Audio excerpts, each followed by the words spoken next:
Dice Juvenel, si a mí me preguntaran qué es la prospectiva, yo daría una respuesta en 30 segundos, en menos de 30 segundos. ¿Qué es esta? Pues consiste simplemente en pensar qué puede pasar en el futuro y, en segundo lugar, bueno, ¿y nosotros qué podemos hacer? Entonces, con base en estos dos conceptos, es que quiero presentar algunas ideas de Colombia hacia el futuro. En primer lugar, la disciplina tiene tres apelativos, vale la pena que los tengamos en cuenta. En primer lugar, disciplina del cambio. Vamos a ver lo importante que es esto, porque estamos en este momento sujetos a un cambio enorme. El COVID y la pandemia barajó el naipe nuevamente en el mundo y en Colombia, de tal manera que muchas cosas de las que nosotros conocíamos van a cambiar, van a tener una nueva fisonomía. Por eso, la disciplina del cambio. Y, en segundo lugar, ciencia de la esperanza. Cuando uno ve las noticias del COVID y cuando se entera de la realidad, como que pierde, como que es más negativo que positivo. Bueno, afortunadamente, esta disciplina nos va a llevar al futuro y nos va a decir, mira lo que puede pasar, hay varias alternativas de lo que puede acontecer para que escojamos la mejor. Pero no es necesario, pero no perdamos la esperanza. Y en tercer lugar, los fenómenos que voy a presentar y los fenómenos que nosotros conocemos, ya sea de la empresa, ya sea del territorio, ya sea de la organización, son fenómenos que son ricos en incertidumbre, que lo que tienen es incertidumbre. Y nos podemos preguntar, ¿y qué hacemos frente al mar de incertidumbre que es la realidad? Pues lo que hace la prospectiva es una administración de esa incertidumbre, una gestión de esa incertidumbre. O sea que estamos ante una disciplina excelente, maravillosa, que es fundamental en este momento. Y es fundamental en este momento porque, pues, como les dije, el naipe se barajó nuevamente y en este instante todo mundo se pregunta qué va a pasar, qué sigue y ahora qué nos espera. Pero hay una cosa muy importante que es lo que nos dice Maurice Blondel, uno de los pilares conceptuales de la perspectiva estratégica. Mire, el futuro no se puede adivinar y no nos interesa adivinar el futuro, pero lo que sí podemos es construir el futuro. Y lo que va a suceder es lo que nosotros hagamos o dejemos de hacer. Y en ese sentido es este ejercicio, o este ejemplo que quiero mostrarles del futuro de Colombia. La pregunta que nos vamos a hacer es esta: ¿cuál es el país que queremos para el futuro? Yo pienso que las variables más importantes, o por lo menos las que yo quiero manejar para abordar este tema, son dos. Por una parte, la variable económica y, en segundo lugar, la variable científico-tecnológica. Evidentemente que además de estos dos conceptos, además de estas dos variables, aquí hay otras más que simplemente voy a mencionar de paso, pero voy a tomar estas dos como excusa, si se quiere, para analizar el futuro del país.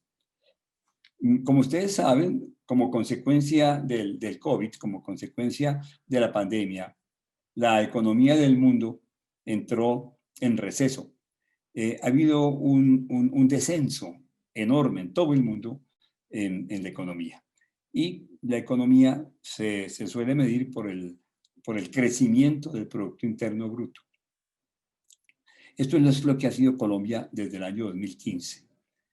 Tuvimos un bajón en el año 2016, después estábamos remontando hasta el año pasado, en que tuvimos ya un 3.3 acá de crecimiento económico, y la pandemia nos va a llevar este año, y hay varias hipótesis, ¿verdad? Una, que es la de la CEPAL y el Fondo Monetario Internacional, que descendamos hasta -6, y hay otra que es la de Desarrollo, que descendamos incluso hasta -8. El hecho es que todos coinciden de que el año 2021 va a ser un año de crecimiento positivo de la economía. Y hay también dos hipótesis. Una, que lleguemos al 2.8, y otra que subamos del 3. Subir del 3 es muy importante porque a partir del 3, del incremento del 3% de la economía, pues comienza a haber divisas para abordar los problemas sociales, con más tranquilidad. En la medida en que nuestro crecimiento sea inferior al 3, pues estaremos con dificultad acudiendo a la solución de los problemas sociales que pues son fruto igualmente de la pandemia.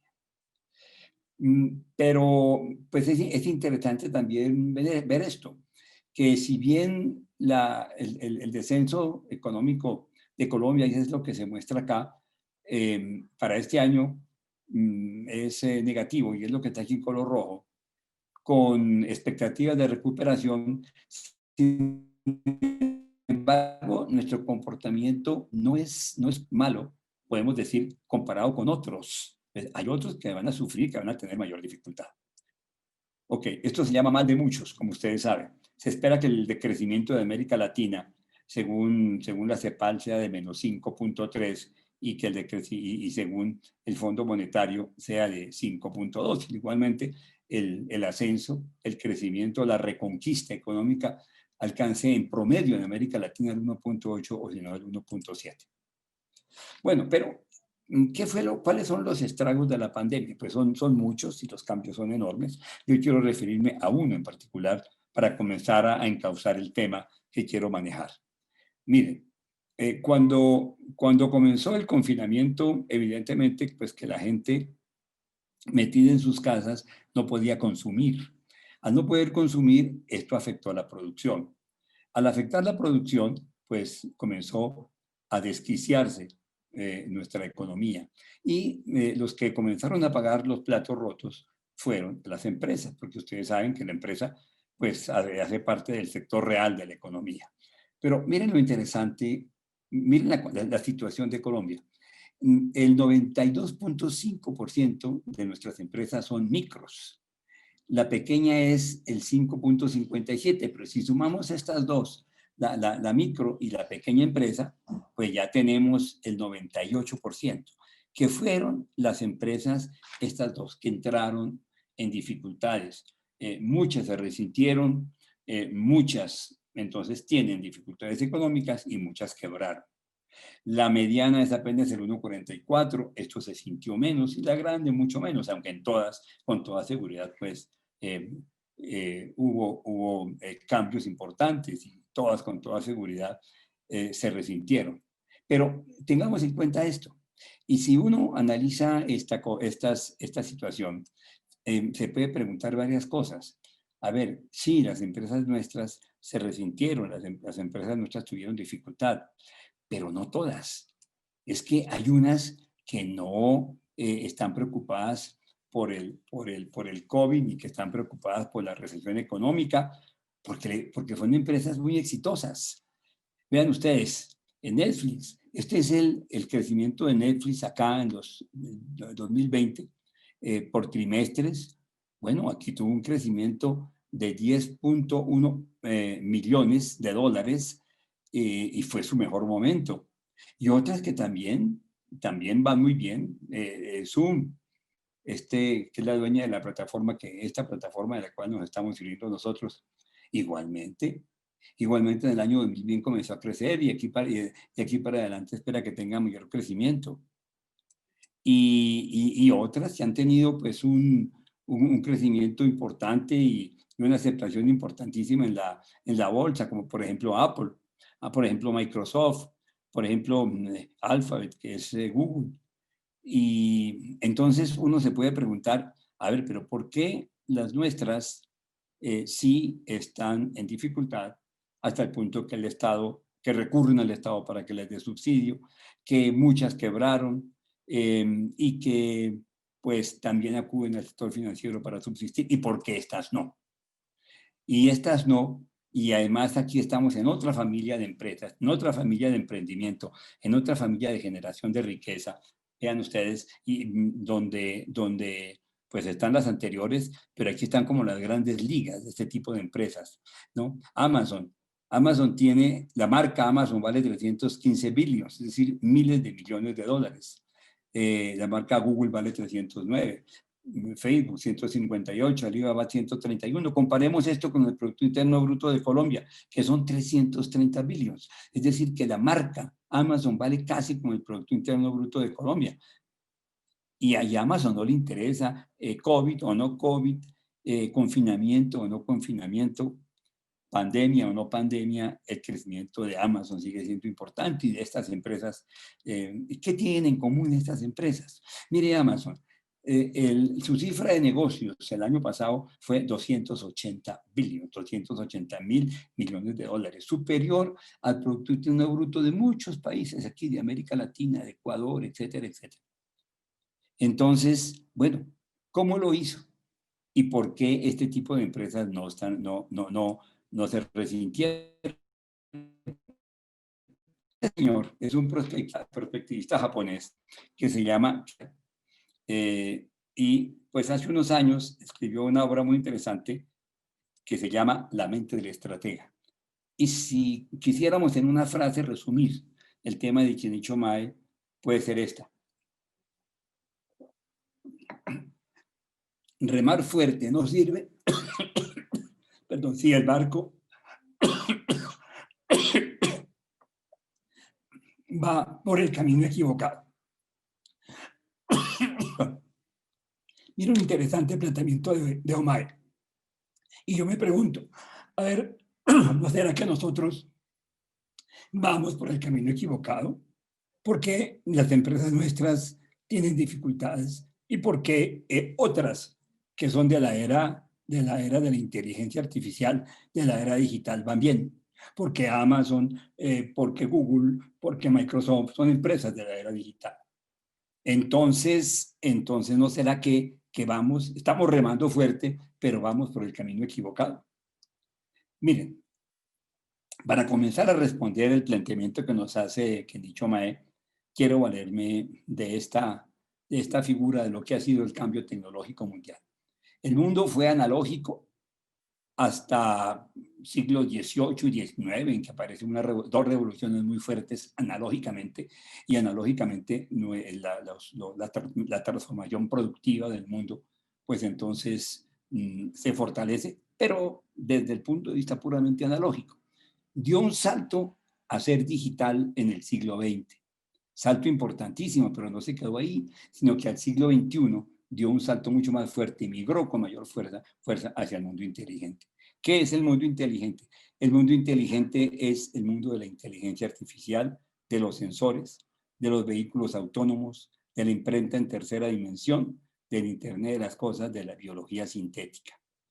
Y ahí puede estar la respuesta a cuál es la generación de riqueza que viene hacia el futuro, y no será que nosotros pues estamos angustiados porque nuestras empresitas están en quiebra y están en dificultades, y de pronto podemos responder en primera instancia, es que nuestras empresas mayoritariamente son empresas del mundo analógico, y las empresas que van adelante, las empresas que se han sobrepuesto a la pandemia y a las dificultades de la pandemia, son las empresas del mundo digital y del mundo inteligente.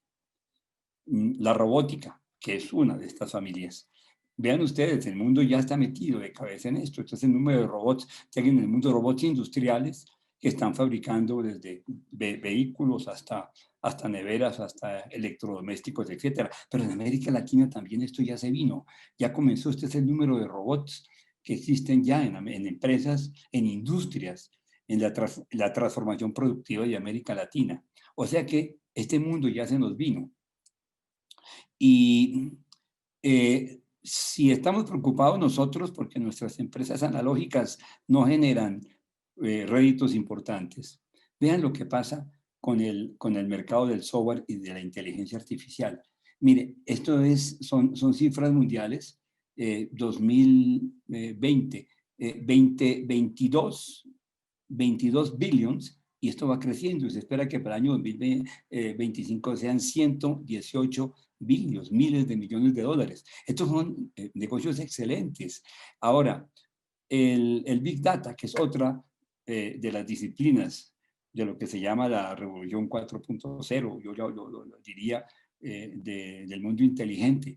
Este es el crecimiento que está teniendo, un crecimiento exponencial. Va en este momento generando 49 billones a nivel mundial, ¿verdad? Y se espera que hacia adelante pues lo que tenga es un crecimiento, como ustedes ven, prácticamente exponencial. El mundo digital y el mundo inteligente, aquí están las empresas del futuro. Aquí está a lo que tiene que apostarle Colombia y a lo que el mundo le está apostando. Cuando uno le hablan de estos productos, videojuegos, diseño de videos, publicidad y publishing, publicidad por internet, música digital, Spotify, etcétera, uno puede decir, no, pero estos son bobaditas, estos son cositas ahí, pues como entretenimiento. Miren ustedes, miren lo que este año se espera que generen este tipo de negocios. 159, casi 160 miles de millones de dólares. 160.000 millones de dólares. Es decir, estamos hablando de cifras verdaderamente importantes. Y esto es el tipo de negocios que como Amazon, que como Airbnb, que como Google, que como Alibaba, que es la empresa china, pues no tienen dificultades con la pandemia. Pandemia o no pandemia, estos son negocios que se abren espacio. Ahora bien, la pandemia nos dejó ciertas experiencias que ya en este momento muchos estamos diciendo vamos a continuar con esto. Ya por lo menos muchas empresas están dispuestas a continuar con situaciones que anteriormente se veían que podían ser más bien del futuro. Cuando hablábamos de esto se decía, sí, eso es lo del futuro, el teletrabajo. Pues hace unos años, no, meses. Eso no era bien visto, pues teletrabajo, sí, que el tipo se quede en su casa, debe ser que ocioso, sin hacer nada. Pero ya esto le probó al mundo que el ingreso al mundo digital y al mundo inteligente es una cosa diferente y que para allá va todo el cambio mundial. El 32% de las empresas, en España por lo menos, han dicho nosotros continuamos con el teletrabajo y circunstancias nuevas, situaciones nuevas, como el comercio electrónico, por ejemplo. Bueno, esto ya se nos vino, nos sumergieron, nos metieron de cabeza en el mundo digital inteligente y nos anticiparon lo que sería el futuro. Nuevos productos, los servicios a domicilio, Rappi. Rappi es una empresa, la pongo como ejemplo, que no tiene dificultades. Más bien, en este momento lo que tiene es excelentes opciones de salir adelante. Una empresa, pues, colombiana y con mucho orgullo que se anticipó al futuro. Ahora, hay una cosa que vale la pena tener en cuenta. Los profesionales, las personas del talento humano que va a formar la empresa del futuro, no necesariamente se le debe la educación superior, sino es un poco el espíritu del Silicon Valley. Son unos muchachos jóvenes que generan su empresa, que echan adelante su emprendimiento desde abajo, van poco a poco creciendo, pero no necesariamente dependen de la educación superior. Y eso es lo que en este momento se está viendo en Europa. Esta cifra nos muestra eso. Es decir, gente, talento humano, no necesariamente, algunos sí, pero no necesariamente dependiendo de la educación superior. Entonces, ¿qué puede acontecer en el futuro? Voy a manejar tres variables para esta primera aproximación. Miren, cuando termina la presentación del gran análisis que se hizo en el Foro Económico Mundial el 23 de enero del año 2016, termina con dos baldes de agua fría a dos instituciones, que son la educación superior y el Estado. A la educación superior, porque se le dice, señora educación superior, lo que pasa es que usted no está formando los profesionales para el mundo que viene, para el mundo inteligente. Usted está formando los profesionales para el mundo analógico, es decir, para el desempleo, pero no está formando a la gente que requiere el mundo inteligente. Por eso yo me atrevo a decir que estas cifras aquí en donde es talento humano, sí, talento humano en tecnologías inteligentes, pero no necesariamente formado por la educación superior. Esto fue el año 2016. Ahora, el segundo balde de agua fría, al Estado, cuyas políticas públicas le están apostando al mundo analógico, pero no al mundo inteligente. Entonces son dos instituciones que tienen que cambiar. Bueno, ese regaño del año 2016 del Foro Económico Mundial hizo que ya en este instante la educación superior comience a preocuparse por las carreras del mundo inteligente, por la formación del mundo inteligente, igualmente que el Estado entonces comience a cambiar sus políticas públicas. De modo que si queremos nosotros entrar a ese mundo inteligente, a ese mundo generador de riquezas, que va mucho más adelante, como vimos, que el mundo analógico, que que está generando réditos absolutamente maravillosos. Si queremos entrar a eso y no seguir en el ciclo 18 y 19, que es el de las tecnologías analógicas, es importante estas tres condiciones. Primero, infraestructura tecnológica. ¿Y eso qué es? Ancho de banda, eso es velocidad de Internet. Y segundo, que estas dos instituciones entonces cambien y que la formación del talento humano entonces se fortalezca igualmente, e igualmente que el orientador, el líder, el que marca la pauta, que es el Estado, por medio de sus políticas públicas, también entienda cuál es el mundo del futuro, qué es lo que viene y de dónde está la generación de riqueza que va a generar entonces mejor desarrollo y que va a generar necesariamente mejor calidad de vida. Quiero mostrar un análisis antes de comenzar a llevar el agua al molino ya de manera definitiva y hacer unos escenarios de lo que puede ser el futuro de Colombia. Un poquito del comportamiento de estas tres variables: la infraestructura tecnológica, la educación superior y las políticas públicas. Miren, primero, en la plataforma tecnológica que hemos dicho que esto es fundamental, que si queremos entrar al mundo del futuro, al mundo de la inteligencia artificial, pues al mundo de la industria 4.0, necesitamos entonces una plataforma tecnológica avanzada. Esta es la calificación que le da el Foro Económico Mundial a los países más avanzados del mundo, en promedio. Esta es la calificación que le da a América Latina en esto, ¿no? En plataforma tecnológica. Y esta es la calificación que le da a Colombia. Bueno, si nosotros vemos esa calificación, ¿a qué distancia estamos del promedio mundial? Aquí lo tengo, a esta distancia, 2.58. América Latina, en términos generales, está un poquito más atrás, está un poquito más lejos. Aquí tenemos una primera ventaja comparativa. La segunda, talento humano, personas que sepan de esto. Es decir, como dije, no necesariamente formadas por la educación superior, porque la educación superior hasta ahora lleva 4 años preocupándose después del regaño de Davos en el año 2016.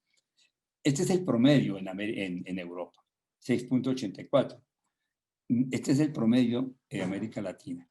Y este es el promedio nuestro. Nosotros estamos un poquito más adelante del promedio de América Latina, y estamos a una distancia de 2.24 del promedio mundial. América Latina está en general un poquito más lejos, 2.38. Y aquí está la tercera variable: instituciones efectivas, es decir, la política pública. Instituciones que tengan claridad hacia dónde va el mundo, el cambio que se viene hacia adelante, y que por lo tanto fomenten y que por lo tanto empujen, ¿no? Y que por lo tanto induzcan y faciliten el cambio. Instituciones con claridad de para dónde van las cosas. Y aquí están las políticas públicas. El promedio en el mundo, los países que van a la cabeza de esto en el mundo, es porque en esto tienen una calificación muy alta. Es decir, porque hay un árbitro, hay una institución que está orientando cosas. 7,57.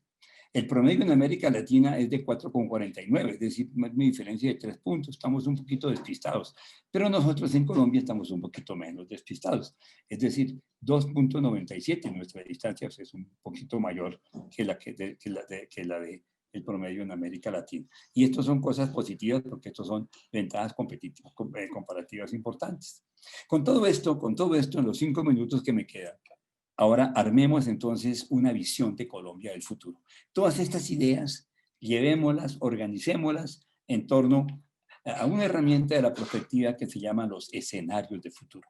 Los escenarios de futuro son ideas, un escenario es una conjetura, son unas hipótesis, son supuestos de lo que podría ocurrir en el futuro. Miren ustedes.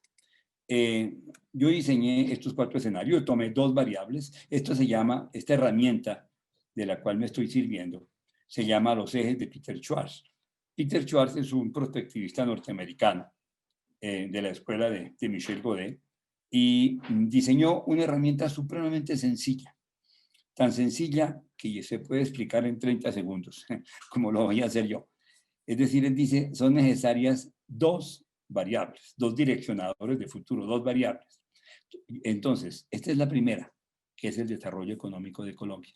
Y la puse acá en la ordenada de este plano cartesiano, porque este es un plano cartesiano. La otra variable es el desarrollo científico, tecnológico, orientado a las tecnologías transformadoras, a las tecnologías inteligentes y obviamente que no a las tecnologías analógicas, a lo que viene como cambio, como generador de riqueza en el mundo.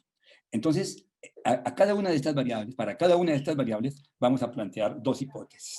La primera, que dentro de 40 años tengamos un PIB del 3% y ojalá superior al 3%. A partir del 3% comenzamos a dar resolución efectiva a nuestra problemática social, pero por lo menos superior y por lo tanto superior al 3%. Supone que estos años van a ser años de reconstrucción, años en que tenemos que comenzar a desandar, a andar el terreno desandado, y van a ser de alguna manera difíciles, hay que hacer un esfuerzo, pero hagamos esta hipótesis. Esta es una conjetura nada más, que tengamos dentro de 40 años un PIB del 3%. O que tengamos un crecimiento acá del 0. Es decir, este año vamos a pasar con -8. Bueno, que la reconstrucción llegue al 0, pues quiere decir que sí, se trabajó positivamente, pero estamos en el 0 y en el 0, pues entonces todavía seguimos en aulagas. Puede pasar lo uno o puede pasar lo otro. La hipótesis optimista o positiva tiene el signo más y la otra tiene el signo menos. Y puede pasar lo uno, puede pasar lo otro. No estoy diciendo, va a pasar tal cosa. No estoy adivinando. Únicamente puede que tengamos un crecimiento del 3 o más del 3, o puede que tengamos un crecimiento que escasamente alcanza al 0. Es decir, no es imposible que pase lo uno o lo otro. Ahora, con respecto a la tecnología, mire, estamos a cierta distancia de los países de alto desempeño mundial, pero bueno, hagamos la hipótesis que esa distancia la podríamos acortar hasta un punto. Estemos a una distancia de un punto del promedio de los países de alto desempeño. Hipótesis nada más positiva, optimista. Otra hipótesis ya un poco más negativa, que más bien nos alejemos y esa distancia que tenemos en este momento como el promedio 2 punto algo, que más bien entonces crezca y que tengamos por ahí 3 puntos de diferencia de los líderes mundiales del mundo inteligente.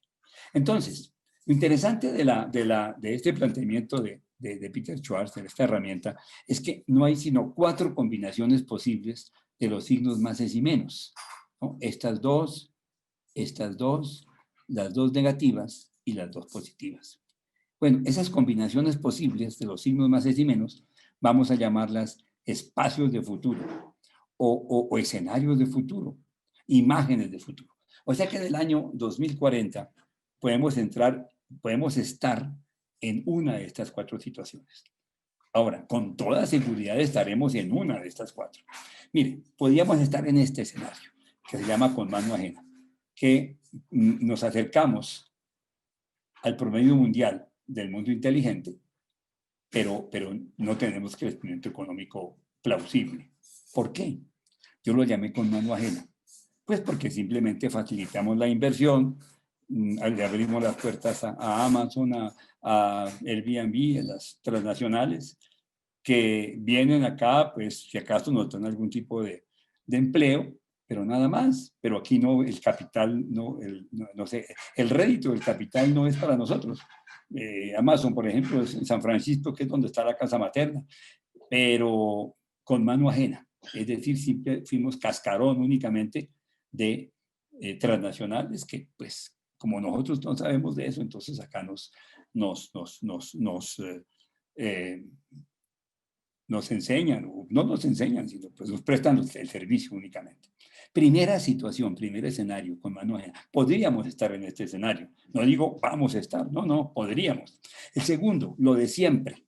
tenemos un crecimiento del 3%, pero no acudimos aquí a las tecnologías inteligentes. Es decir, más bien nos ausentamos, nos alejamos del mundo inteligente.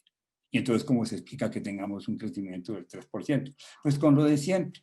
Es decir, apoyados en la exportación de la materia prima, esperando que la materia prima aumente de precio, lo de siempre. No entramos de serio al mundo tecnológico y especialmente, o entramos al mundo tecnológico analógico, que es lo que generalmente hacen los países, pero no entramos a este, que es el mundo que está generando los grandes utilidades en el mundo.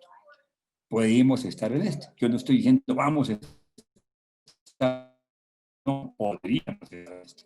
Podríamos también en los dos hicimos en el pasado, ni entramos a las tecnologías inteligentes, ni hicimos, más bien nos alejamos de lo que hemos hecho en el mundo de las tecnologías inteligentes y tampoco generamos entonces riqueza, porque lo nuestro, que eran las materias primas que fluctúan, aquí más bien nos tocó la baja de materias primas y entonces nuestro PIB no alcanzó a ser positivo.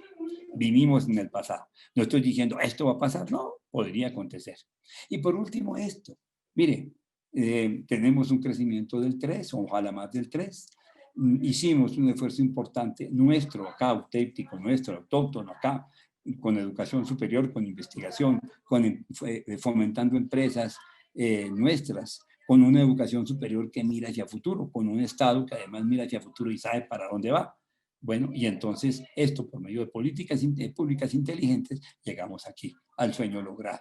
Es decir, entramos en el mundo en donde se generan las grandes utilidades mundiales y poco a poco, así como pasó en el Silicon Valley, comenzamos a trabajar y entonces pues logramos un crecimiento económico y igualmente logramos acá un diseño, un crecimiento importante en el ámbito científico, tecnológico, inteligente. Bueno, ahora bien, esos dos escenarios de abajo no nos convienen. Es decir, la perspectiva nos dice, el análisis prospectivo nos está diciendo, tenemos que apostarle a este escenario y evitar cualquiera de estos. Pero sobre todo, miren lo que pasaría si llegáramos a caer en cualquiera de estos dos escenarios de abajo. No tenemos riqueza, no tenemos un crecimiento importante porque desdeñamos la situación del mundo científico, tecnológico, inteligente. Entonces, ¿qué puede pasar? Crisis económica, se va a seguir ahondando la desigualdad social, el Gini, que ya de por sí en este momento es desigual y que la pandemia trajo mayor desigualdad social, es decir, se aumentó la brecha. Esto hace que se deteriore nuestra calidad humana, nuestro desarrollo humano. Necesariamente va a haber conflictos sociales porque estamos en una sociedad civil muy empoderada en América Latina y en el mundo y cada vez entonces reclama más sus derechos y puede que la cosa no se quede únicamente aquí en los conflictos sociales, sino que aquí de conflictos sociales también le demos un golpe más mayor aquí a este dominó, porque esta es la ley del dominó, y entonces esto facilita una revuelta social. Este es un dominó que lógicamente se va a dar. Y la perspectiva nos dice, mire, es importante que no nos sorprenda el futuro. Mire lo que puede pasar si nuestra situación económica continúa desmejorándose y si no tenemos un ascenso importante, un crecimiento importante. Y no vamos a tener un crecimiento importante si no sabemos para dónde va el mundo y para dónde vamos nosotros. Entonces, este futuro no se adivina, se construye, como dice Maurice Blondel. Bueno, ¿y para qué sirven los escenarios? Es necesario evitar esto. Ya sabemos que este tiene que ser, esto se llama el escenario apuesta, lo que queremos nosotros lograr. Sí, pues lo interesante del análisis de la metodología de Schwartz es que nos dice es necesario evitar caer aquí, aquí y aquí. Vamos a poner nuestro empeño en esto, sabiendo que podemos igualmente perdernos del camino. Bueno, el futuro no se adivina, sino se construye. Este es un ejemplo, simplemente un ejemplo de lo que es la perspectiva estratégica. Y pues el corazón de nuestra maestría que quiero hacerles conocer. Esto es el análisis, un ejemplito, un barniz de análisis de futuro, pero detrás de esto pues está todo lo que nuestra maestría puede hacer y puede optimizar. Ok, muchísimas gracias. Me pasé unos minuticos, me dice Juliana, entonces voy a dejar aquí de compartir la pantalla para escuchar a mi colega Freddy Vargas.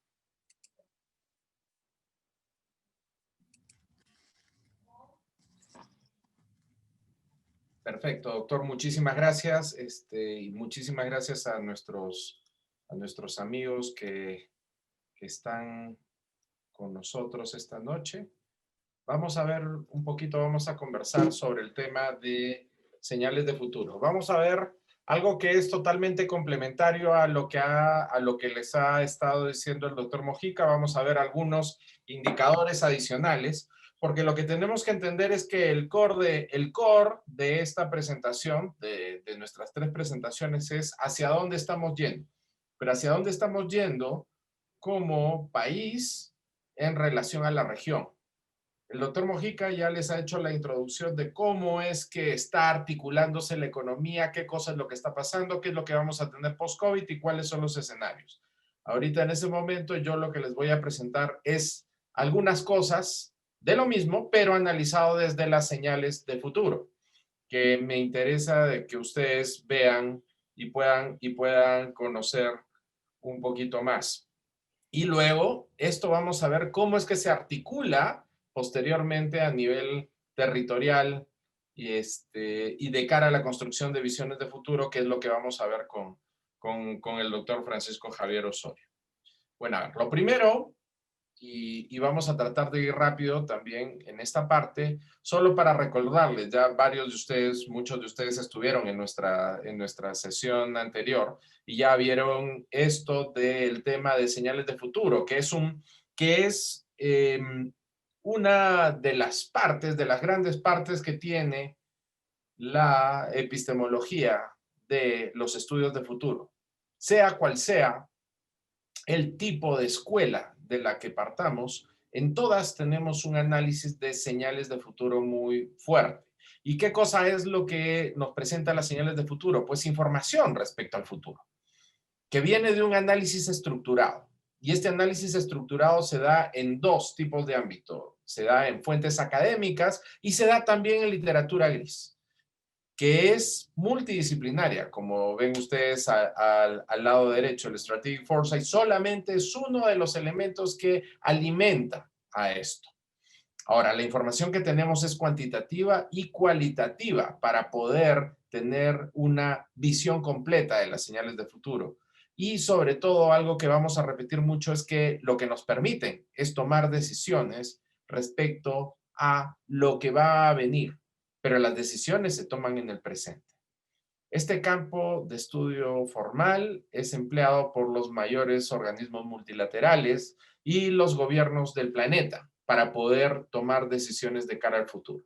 Y bueno, esto también ya ustedes lo saben, que las señales de futuro pues tienen una clasificación, se dividen en 2 partes importantes de acuerdo a la división epistemológica que nos da la escuela nórdica, que es la de patrones y la de disrupciones. Este desarrollo que se hizo de señales de futuro, para partirlo así, pues tiene una evolución de casi 30 años, no los voy a aburrir, solamente lo que quiero es que ustedes tengan claro que los patrones están relacionados a las tendencias y las disrupciones a los eventos emergentes, las cosas que pasan de pronto y que algunas pueden ser predichas y otras no, con un cierto grado de certeza. Ahora, conociendo eso, lo más importante, lo más relevante es que tenemos que saber que estas señales nos dan información relevante de lo que puede pasar. Y enfatizo la palabra puede porque nada garantiza qué cosa es lo que va a pasar en el futuro. Nadie puede adivinar el futuro. Pero sí lo podemos prever con cierto grado de certeza para poder construirlo y poder reaccionar ante cambios que se presenten en el entorno. Y también adicionalmente nos sirve para leer el presente. Ahora, vamos a ver un ejemplo. Un ejemplo respecto a la pandemia latinoamericana, el ex post y el mediano y el largo plazo. Vamos a ver un análisis doble, un análisis de corto plazo y de largo plazo, pero respecto solamente a las principales, a dos señales de futuro, como vamos a ver. ¿Por qué es que el manejo de la pandemia fue diferente en la región, incluida Colombia, con respecto a algunos países desarrollados? Y esto es algo que todo el mundo se pregunta. Y en realidad aquí hay una cosa que es bien simple y que tenemos que entenderla desde el World Economic Forum, que nos da la respuesta. El tema es, esto es una variable doble, simplemente. Esto es salud y economía. Y es qué puedo controlar y qué no puedo controlar. Simplemente lo que pasa, la diferencia entre Perú, Colombia, México y Alemania está en que nosotros tenemos una transmisión que hasta cierto punto no está controlada y que pasa un umbral que es el umbral de protección y de cuidado de la salud. ¿Hasta dónde nosotros podemos cubrir? Si tú te pasas, comienzas a tener muertes masivas. El tema es que si es que estás por debajo, tu economía se afecta menos y no mueren tus ciudadanos. El tema es bien simple. El asunto, lo que tenemos que ver es cómo es que este umbral lo subimos lo más posible. Y en el caso de los alemanes, pues ellos tienen un umbral que pase lo que pase, pues están controlados. En nuestros casos no ha sido así. Y por eso es que nuestros países han sufrido con, pese a que hemos tenido unas restricciones muy fuertes, hemos tenido muchas muertes y hemos tenido una afectación más fuerte de la economía. Salvo en la región algunos casos, como el caso de Uruguay, que se manejó muy bien desde el comienzo para evitar justamente estos temas. Ahora, ¿por qué la afectación económica ha sido mayor y los efectos serán más duraderos? Es la segunda pregunta que todo el mundo se hace, ¿no? Por tres problemas asociados que tenemos en Latinoamérica y que tenemos que analizar y que ver. Pobreza, inequidad e informalidad. No está disociada ninguno de los tres, son los tres, pobreza, inequidad e informalidad. Vamos a conversar en un momento respecto a esto. Pero más que ver las preguntas, tenemos que tratar de entender qué cosa es lo que está detrás. Y lo que tenemos que entender es que estas preguntas previas lo que tienen en común es que involucran una cosa, temas estructurales. Son estructurales y requieren soluciones de largo plazo. Ahí es donde entra la perspectiva. Porque nosotros lo que necesitamos es generar desde los estudios de futuro soluciones de largo plazo que tienen que estar materializadas en políticas públicas. Es la única manera en la que nosotros podemos generar un cambio real. Si nosotros entendemos, ahí es donde entran, como les digo, las señales de futuro. Y es necesario de que nosotros consideremos las disrupciones y las tendencias de largo plazo para tomar decisiones respecto a esto. Y justamente dentro de esto, en unos breves minutos, porque vamos a tratar de hacerlo bastante corto, tenemos que entender que dentro de estos patrones o las tendencias tenemos las llamadas megatendencias. Para los que estuvieron la vez pasada con nosotros, les dimos un concepto de megatendencias que era el de Mikko Duva, nuestro colega de Sitra, el Fondo de Innovación de Finlandia, pero ahora les presento otra.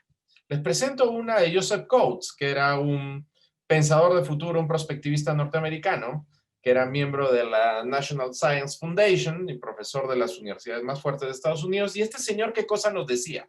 Nos decía que las megatendencias son fuerzas que impulsan el cambio. Son factores que configuran y son configurados por el medio ambiente. Pero luego viene la clave. Tienen un efecto a escala global. Esto es lo importante. Y eso es lo que tenemos que tener en cuenta. Ahora, también esto ustedes lo conocen, de que las megatendencias no actúan solas, funcionan en forma sistémica. Y que existe un nivel encima de las megatendencias que se llama los cambios globales o las fuerzas primarias. Y el tema es que lo que tenemos que entender con las fuerzas primarias, los driving forces del mundo, es que estas son las que mueven nuestro pequeño sistemita, el sistema de las megatendencias. Y cuando nosotros analizamos este tema, lo que tenemos que ver es que existen algunas megatendencias que son muy claras y que vamos y que nos van a afectar en múltiples fenómenos. La vez pasada, en la charla pasada, en la primera parte de esta charla, estábamos analizando cómo es que algunas de estas pueden pegar el futuro de los negocios y cómo es que pueden estructurar eso. Ahora lo que vamos a ver es cómo es que estas nos pueden ayudar a estructurar el futuro de Colombia desde el análisis solamente de dos. No tenemos mucho tiempo, así que solamente vamos a tocar dos de estas, muy brevemente. Dos puntos vamos a ver en el largo plazo desde un análisis de megatendencias para Colombia. Pero vamos a hacer dos cosas puntuales que quiero que ustedes vean. Vamos a analizar primero los cambios demográficos, pero no vamos a ver todos los cambios demográficos. Vamos a ver en específico de todos estos, que estos son los principales cambios demográficos que tenemos dentro de la megatendencia. Estos de aquí son los llamados key issues, que son los asuntos importantes de esa megatendencia. Por ejemplo, tenemos el cambio en las tasas de fertilidad, el crecimiento urbano y la dinámica con el entorno, el rol de la mujer en la sociedad, la nueva distribución etaria. Vamos a dejar esas cuatro y nos vamos a concentrar en la última, en el envejecimiento de la población. Pero solamente lo vamos a hacer desde los titulares. Lamentablemente no tenemos mucho tiempo, pero yo lo que quiero es analizar esto nada más. Tenemos que entender de que Colombia ahora tiene muchos más ancianos que antes. Y ustedes dirán, ¿cuánto más? ¿Es mucho más o no es mucho más? Pues yo lo que les digo es, el indicador que lleva Naciones Unidas y el Banco Mundial para ver si es que una economía está envejeciendo rápido es cuántas personas mayores de 60 años tienen versus niños menores de 5. Y adivinen qué, Colombia ya pasó la cantidad de adultos mayores respecto a niños menores de 5 años. Y ustedes me dirán, ¿y cuánto es específicamente? Pues está en este momento entre 13 y 14% de la población total de Colombia. Mejor dicho, estamos hablando aproximadamente de 7 millones de adultos mayores. Pero quizás eso no les diga mucho. Lo que yo les puedo decir nada más y que quiero que tengan ustedes en mente es que de esos 7 millones de adultos mayores, solamente entre el 2015 y el 2020 se han incrementado 1,5 a 1,7 millones nuevos. O sea que ya se están dando cuenta a la velocidad que está envejeciendo la población. Está envejeciendo rapidísimo. Y el tema es que esto nos plantea muchísimas cosas. Tanto que se espera de que pues a mediados de este siglo tengamos más o menos el 30% de la población colombiana encima, como adultos mayores. Imagínense eso. Y acá vemos una noticia en la parte inferior izquierda que nos dice que esto puede repercutir también en pagar más impuestos. ¿Otra vez? ¿Más todavía de lo que tenemos? Pero bueno, el tema es que pues lo que tenemos que ver y esta pareja de adultos mayores, costeños, tan lindos, nos dicen justamente de que Colombia está cambiando aceleradamente su perfil demográfico y que esto nos está planteando desafíos muy grandes, sobre todo de cara a nuestros adultos mayores. Porque lo que tenemos que entender es que los desafíos que nos vienen son enormes, enormes, que yo no sé si es que alguien habrá considerado esto, de verdad. Solamente vamos a analizar rápidamente dos cosas. ¿Qué necesitamos? Y el Señor está pensando ahí qué necesitamos y vamos a verlo en dos aspectos. Corto plazo. Corto plazo porque las señales de futuro también nos alumbran el corto plazo. En el corto plazo nos tenemos que preguntar algunas cosas, más que buscar respuestas. Primero, ¿cuáles son las redes de protección social que tenemos para ellos post pandemia? ¿Cuáles son esas redes? ¿Las redes están funcionando o no están funcionando? La segunda es, cómo podemos cuidar la salud física y emocional de los adultos mayores en el corto plazo. En este momento ya sabemos de que existen dentro de las 5 ciudades de Colombia, 3 tienen problemas con esto, pero no en general, sino específicamente con los adultos mayores. Y lo que tenemos que ver rápidamente es, ¿y qué vamos a hacer ahora para la distribución de las vacunas cuando lleguen en estos adultos mayores? Tenemos ya los mecanismos montados. ¿Qué cosa es lo que vamos a hacer? Porque el tema es que lo que tenemos que tener claro es que la pandemia en el aspecto de salud ha afectado principalmente a este grupo etario. ¿Cuánto? De las 27,000 muertes que se han tenido hasta el momento de COVID, 20,500 han sido en este grupo etario. O sea, tenemos que ver que esto es un tema serio. Esto no es poca cosa. Bueno, en el mediano plazo, ¿qué cosa es lo que tenemos que ver? Lo que tenemos que ver es que ha aumentado y va a aumentar más la demanda por servicios de tercera y cuarta edad. Cuarta edad a partir de los 80 años. ¿Tenemos suficiente oferta? Pues claramente no. Solamente les dejo un dato para que ustedes lo tengan en su mente. ¿Saben cuántos geriatras hay en Colombia? 80. 80 geriatras para 50 millones de habitantes. Y ahorita están en formación 25. Tengo los datos a hace 2 meses. 25 en formación. Así que ya me dirán. Ahora, en el largo plazo, ¿qué cosas necesitamos? Pues, bueno, los desafíos son fuertes porque tenemos que tener un sistema de pensiones fuerte, un sistema de salud fuerte y una reforma laboral real. Pero si nosotros vamos, y acá sí me voy a detener y probablemente este es el segundo cambio, lo voy a tratar de hacer bastante rápido, pero tenemos que ver cosas serias acá, es que ya entramos a los cambios socioeconómicos. Esta es la segunda megatendencia que vamos a ver y la vamos a analizar igual que la anterior, rápidamente. Lo primero que tenemos que ver es que pues la pandemia lo que ha hecho simplemente es desnudar las inequidades y la pobreza que tenemos nosotros en la región y que nos ha dado cuenta de que tenemos mucha gente que estamos olvidando. Probablemente no nos hemos dado cuenta cuánto. Y originalmente, cuando comenzó la pandemia y dijimos, bueno, tenemos los programas sociales que pueden ayudarnos y nos pueden ayudar a cubrir las cosas, pues claro, nosotros pensábamos y veíamos las cifras y decíamos, pues estamos cubiertos, porque los programas sociales pues van a cubrir a los más pobres y pensábamos, pues son más o menos efectivas. Son más o menos efectivas. El tema es que comenzaron a salir algunos problemas que no esperábamos. Primero, el gran problema. Ya no se volvieron las clases bajas urbanas, sino los vulnerables y los clase medieros. Los vulnerables son los que están inmediatamente debajo de los clase medieros, que si los tocas, están totalmente afectados y pasan a la pobreza. Hemos tenido una pérdida de trabajo masiva. Solamente les doy una cifra. Con la mejora, porque llegamos a estar en 23%, con la mejora, porque ya comenzó a reactivarse, estamos en 17%. Es una barbaridad de gente que tenemos todavía por colocar. Es muchísima gente. Estamos hablando casi de 5 millones de personas. Pero adicionalmente lo que tenemos que entender es que las coberturas de adultos mayores, inmigrantes y desvalidos nos han fallado.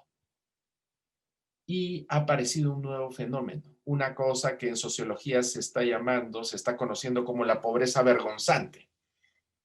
Gente de estrato 3, 4 e incluso 5, que viven en estrato 5, que han caído en la pobreza por la pandemia. Pero obviamente no lo dicen.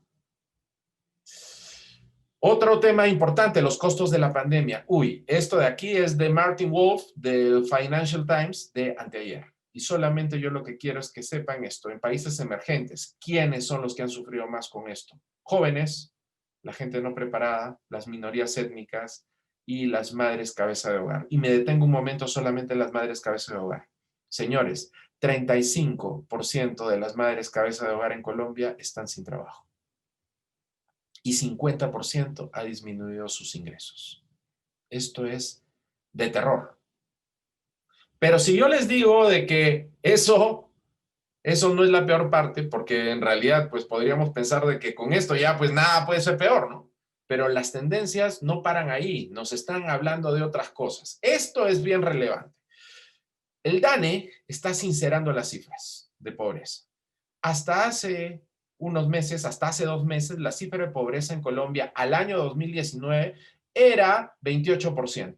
Pero de pronto, al sincerar las cifras, y esto es algo que ya veníamos diciendo los que analizamos cifras hace tiempo, la pobreza en Colombia está en 35,7, señores. 35,7. Sin considerar pandemia del 2020, que ya nos lleva encima de 40. Pero es una barbaridad. Y el tema es que lo que es más impresionante es esto. Y esto es lo que realmente duele.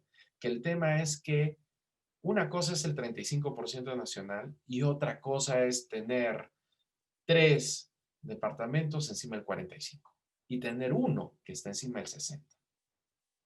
Esto es terrible, porque nos habla de una realidad territorial terrible. Ahora, Bogotá, ¿por qué está señalado con una flecha? Por una sencilla razón. Con las nuevas cifras, tiene el doble pobreza de lo que se pensará. Pero acá hay un tema también bien relevante, y dado que hemos tenido a la MIN estos días aquí en Bogotá, señores, la pobreza tiene rostro en minorías, y sobre todo minorías étnicas.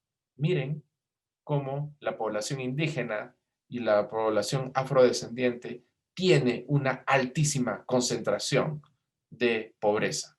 Disculpen la definición de los gráficos, pero no son míos, son de DANE. Y lo otro que tenemos que entender es que la pobreza rural está creciendo muy fuertemente y tenemos casi 20% de pobres extremos rurales, los que no pueden cubrir ni siquiera la canasta básica. Pero yo lo que les quiero es que no se queden con cifras, sino que vean los rostros, pues. Y esto es la realidad.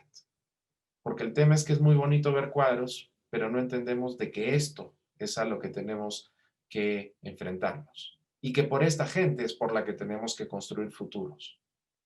Es la realidad. Así sea dura. Y la tenemos que ver. ¿Qué necesitamos? Rápidamente. En el corto plazo. En el corto plazo lo que tenemos que entender es que tenemos que enfocarnos en el rescate. No en el costo. No en el costo. En el corto y mediano plazo no podemos ver el costo, porque es más barato y más eficiente actuar ahora, con los recursos que sea.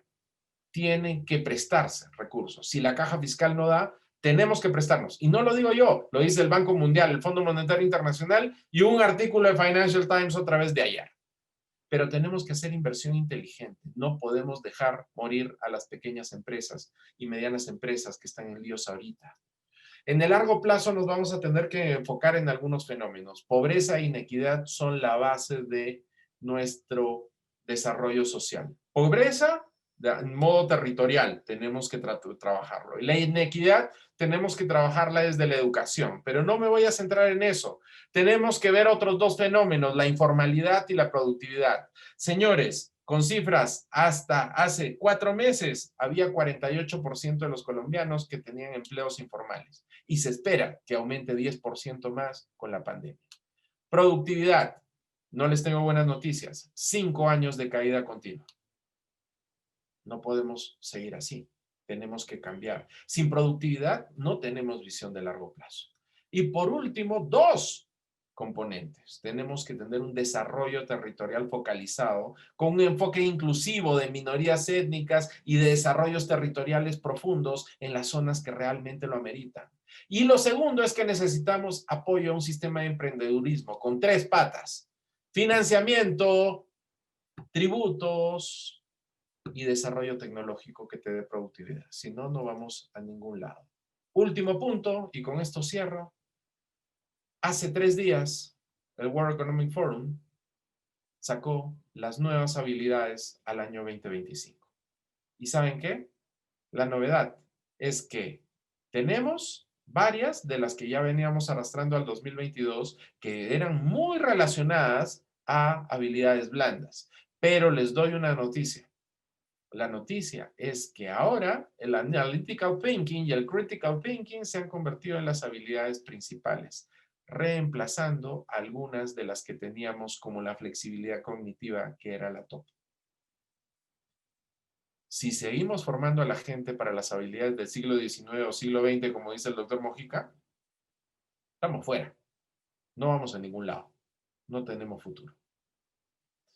Esto es solamente como conclusión. Yo lo que les quería decir es un análisis desde las tendencias y señales de futuro nos ayuda a la toma de decisiones ordenada, tanto en el sector público como en el sector privado. Y las tendencias de largo plazo, queridos amigos, nos ayudan a diseñar políticas públicas de verdad, de calidad. Y tienen que hacerse con un enfoque territorial, y ya Francisco Javier les va a contar nuestras investigaciones al respecto. Porque si no las hacemos con enfoque territorial, vamos muertos. Pero el aspecto positivo es que si hacemos esto y hacemos un enfoque estructurado en señales de futuro, en tendencias de largo plazo y construimos futuros, tenemos realmente posibilidades de crecer rápidamente y con justicia para todos, señores. Muchísimas gracias por haberme escuchado. He tratado de correr lo más que he podido.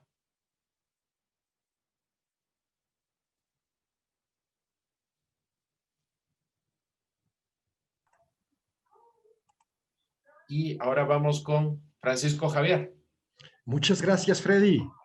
Muchas gracias a todos esta audiencia.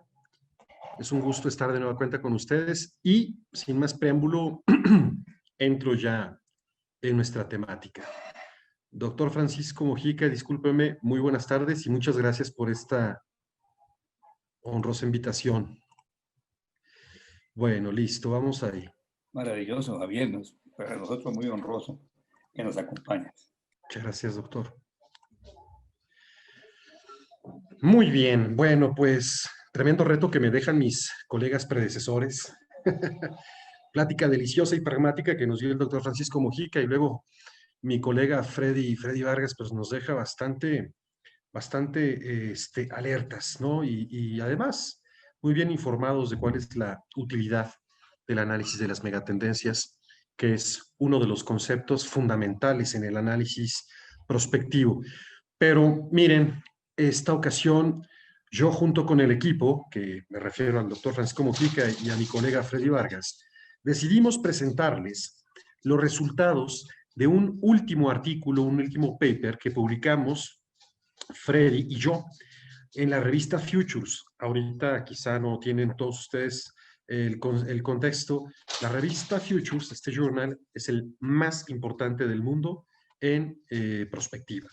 Así que orgullosamente les presentamos a partir de ahorita estos resultados. El artículo salió publicado el 20 de agosto de este año, de 2020, y al final de esta presentación, me parece, ahí les dejo el link para su descarga gratuita, así que cuando lleguemos al final, daré el tiempo para que tomen foto de la pantalla y tengan acceso al artículo en su versión original. Pues nada, no se diga más. Damos paso a la presentación. Quiero comentarles estos 3 y concretos breves antecedentes, pero cabe señalar que mi intención es hacerlo desde una mirada política y social. Acá, como nos anuncia, lo primero es que los conflictos sociales, y ahorita ya nos han explicado tanto el doctor Francisco Mojica como Freddy, en nuestras economías se han considerado, se han incrementado, perdónenme, últimamente de manera significativa. Y ante esto, como nos señala esta primera idea de énfasis de la situación, del issue, las administraciones públicas no responden a los problemas críticos de estos comportamientos y la población sufre tanto del efecto de no ser escuchada. Por otro lado, el tema central en este caso es la omisión de las administraciones públicas ante la inclusión social. Estos 2 acercamientos son parte de los temas medulares, repito, del contenido de nuestro artículo y se centra en esta discusión. Nos habla de que es un problema significativo porque, en tanto, no ha permitido generar una visión territorial conjunta y mucho menos en largo plazo. Esto para lograr el indicador más contundente, calidad de vida. Tercero, existe una marcada desviación cognitiva, le quiero llamar así. Y originalmente en el artículo le llamamos una desviación política, pero es una desviación que surge por un efecto psicológico, por un paradigma o un falso paradigma, y esto es muy constante, esto es muy visto, en tanto muy normal en Latinoamérica. Esta desviación cognitiva, política, cognitiva en lo político, queremos decir, de las administraciones públicas, que las abrevio de aquí en adelante como las AP, es que no me dejan ustedes mentir, estamos hablando de la cosa más tangible y más tradicional, ¿no? Que cuando las administraciones públicas llegan al poder, entonces ya no necesitan considerar a los ciudadanos, ya no los voltean a ver. Esto genera entonces dos dimensiones y también bastante drásticas, aunque ellos no lo crean, o aunque las administraciones públicas no lo crean. No quiero separar públicos tampoco, simplemente por su nombre. Esta actitud de ignorar a la ciudadanía, a la sociedad civil organizada, genera un efecto inmediato. La pérdida de la rentabilidad política de las administraciones públicas en turno. Y esto ahorita, si me preguntan, y bueno, como han podido apreciar, yo soy mexicano y le está pegando duro, ¿no? A la administración actual en el poder, en estos procesos paulatinos que se van haciendo de elecciones, aquí ya le dirían departamentales, están perdiendo los curules. Segundo,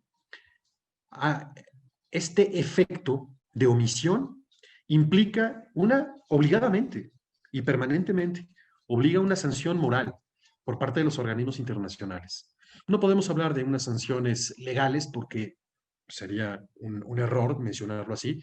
Yo creo que se puede catalogar como una sanción moral. Es más, hay un concepto muy común para nosotros todos y decimos, es la sanción del Big Brother, ¿no? Del gran hermano. Y esto entonces lo que sí genera es que compromete la imagen nacional. Lo cual, en siguiente nivel de efectos y de consecuencia, pues es que podemos mencionar tan solo uno y muy tangible comúnmente. Afecta la reputación del país y esto afecta la reputación ante la inversión extranjera directa. Dejan de creer en nosotros, dejan de creer en cada uno de los países con estos comportamientos anteriores. Aquí hablamos de que esto se suscita bajo un ambiente democrático, ¿no? Por supuesto. Esto no aplica ya cuando estamos en un caso crítico de un Estado fallido. Y sobra decir de quién se trata o qué ejemplo tenemos aquí en Sudamérica.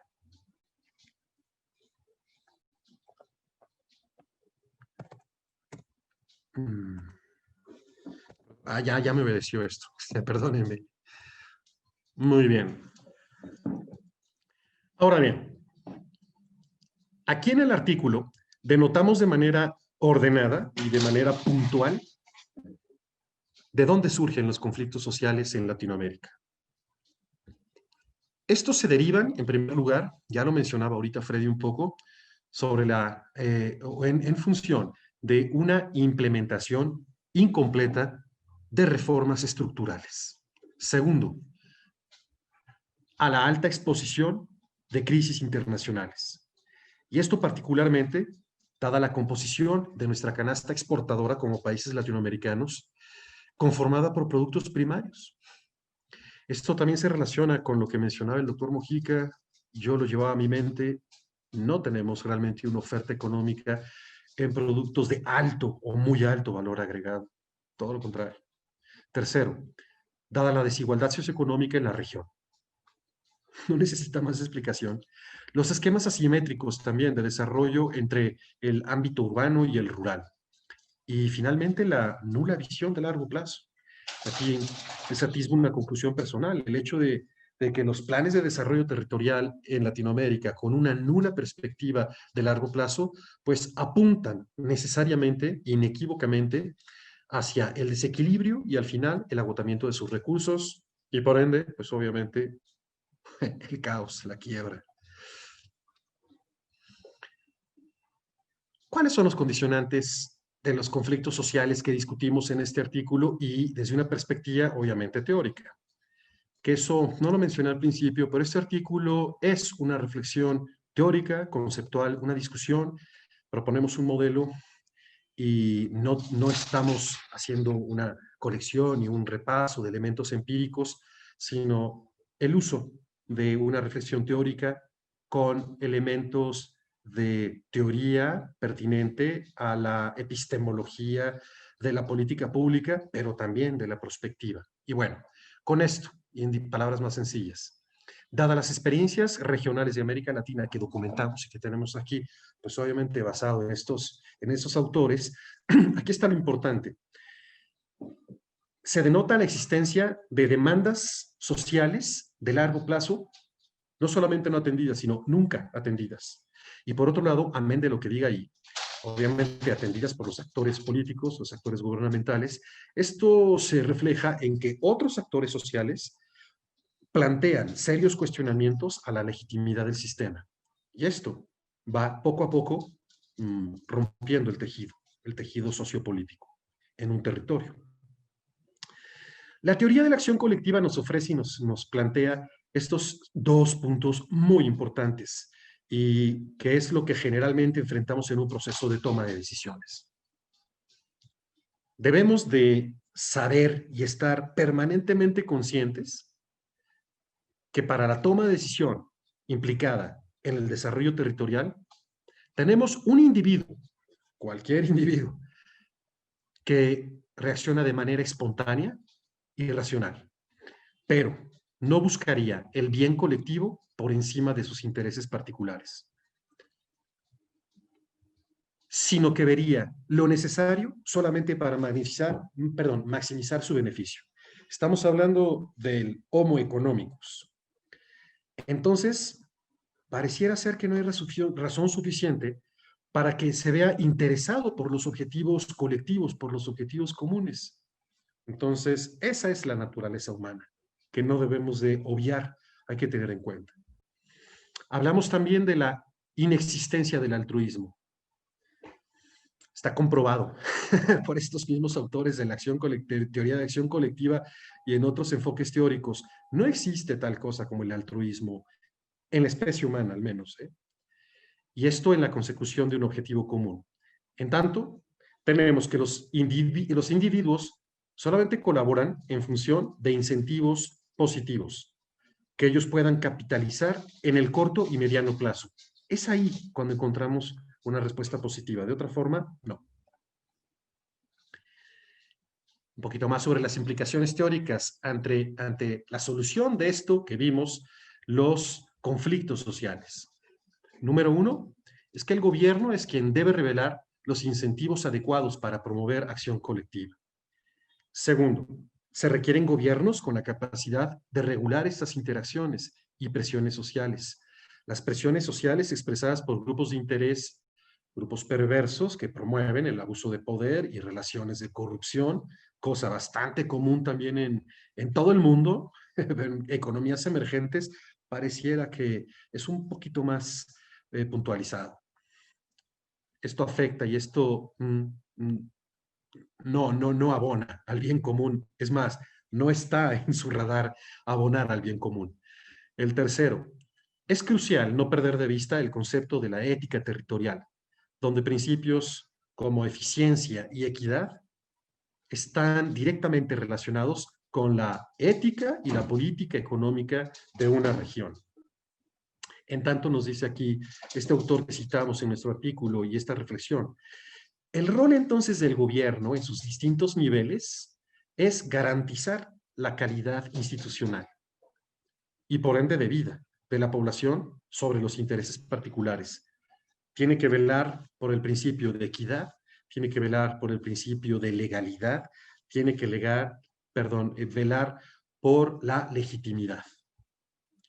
Con estos elementos es que podemos entender la posibilidad de construir y de plantear la configuración de un territorio con futuro, definitivamente.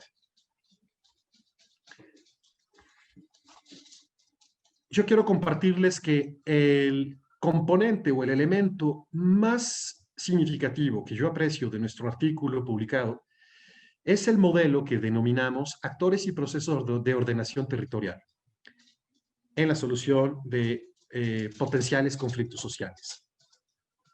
Aquí abrevio lo que estamos presentando en el modelo que viene en la siguiente filmina, es sencillamente desde los actores representados por gobierno y los actores de la población del territorio, que son líderes de la sociedad civil y grupos de interés. Pero queremos nosotros y enfatizamos, claro, como buen modelo, ¿no? Para que el modelo se considere fundamental, para el modelo se considera fundamental minimizar los siguientes conflictos por tener la incorporación de la perspectiva territorial como herramienta de apoyo en la creación de una visión de largo plazo. Un marco institucional sólido que garantiza, en pocas palabras, el Estado de Derecho y da viabilidad a una visión de largo plazo en el Estado. Tercero, una sólida planificación territorial que permita la generación de objetivos país, objetivos compartidos. El modelo, entonces, revela también algo muy interesante.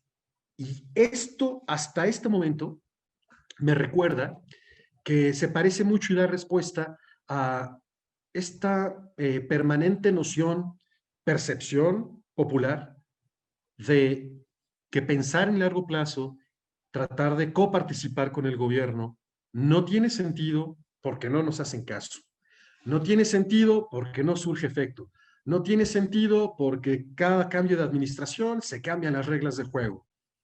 No sé cuántos argumentos más hemos escuchado.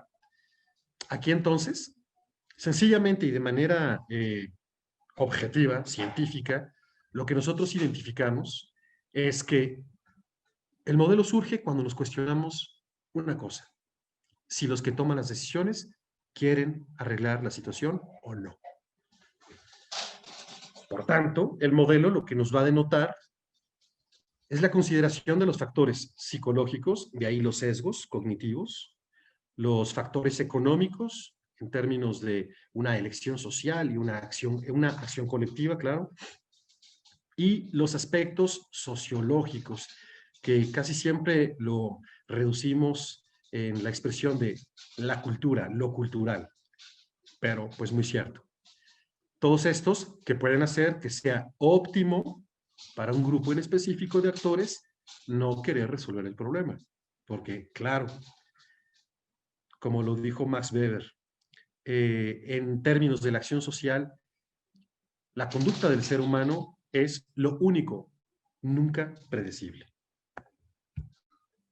Y muy bien, pues aquí les presento el modelo que encuentran en nuestro artículo publicado.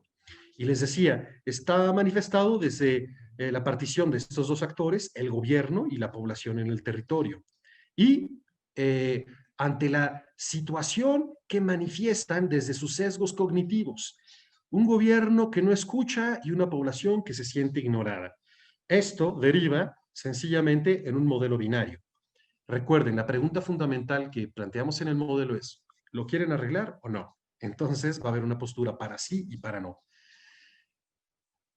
¿Y por qué no se ha arreglado? Es decir, aquí entonces damos una explicación de lo que está sucediendo en cada caso, de cuándo sí y cuándo no. Pero también lo más importante es qué debemos de observar para atacar el problema. Nótese el énfasis en mi expresión. ¿Qué debemos de observar para atacar el problema? El artículo, por lo pronto, con todo y sus conclusiones, no podemos llegar o no llegamos, incluso en este momento, a hacer la respuesta o dar la respuesta de cómo en específico se atendería cada uno de estos problemas. Para eso hay más tiempo que vida. Por lo pronto, fue todo un logro ya poder explicar y sintetizar toda esta situación de los conflictos sociales y explicarlo a través de este modelo. Pero veamos nada más con detalle esto que es los resultados interesantes del artículo.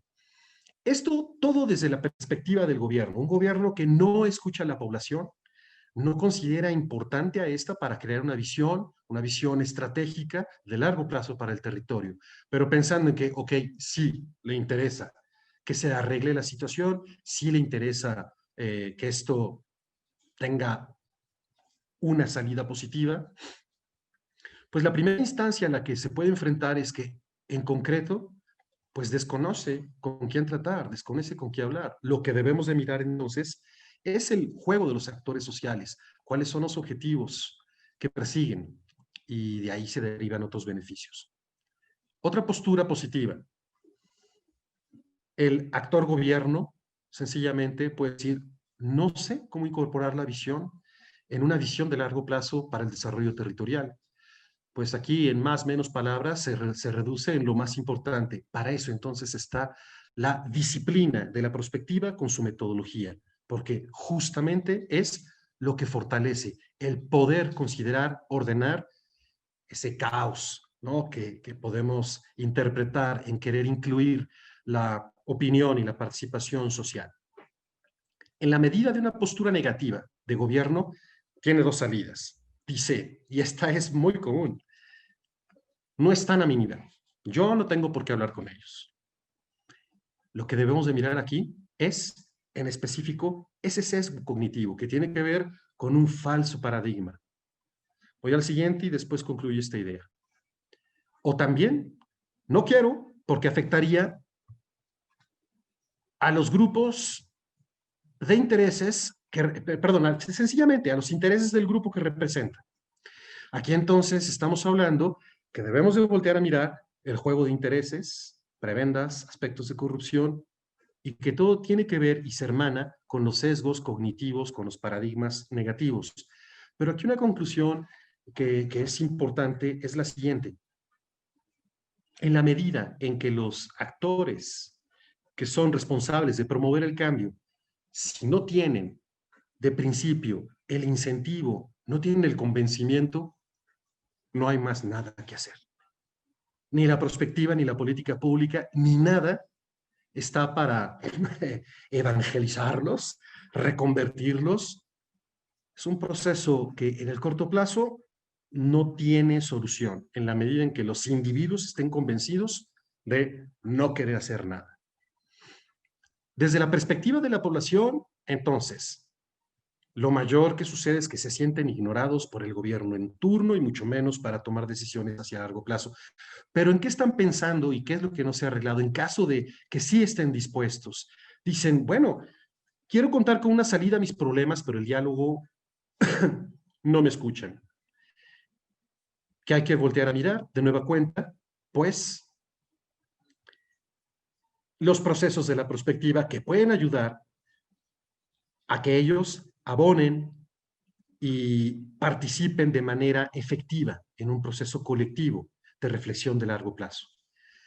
La otra postura es, quiero encontrar una salida a mis problemas, pero tengo que recurrir a la violencia, sencillamente, porque no me escuchan.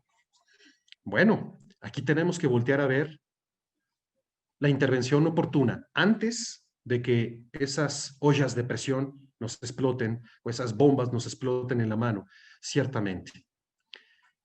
Por otro lado, hay un tercer elemento en cuanto a sí. Ellos quisieran, pero dicen, el gobierno nunca nos va a hacer caso.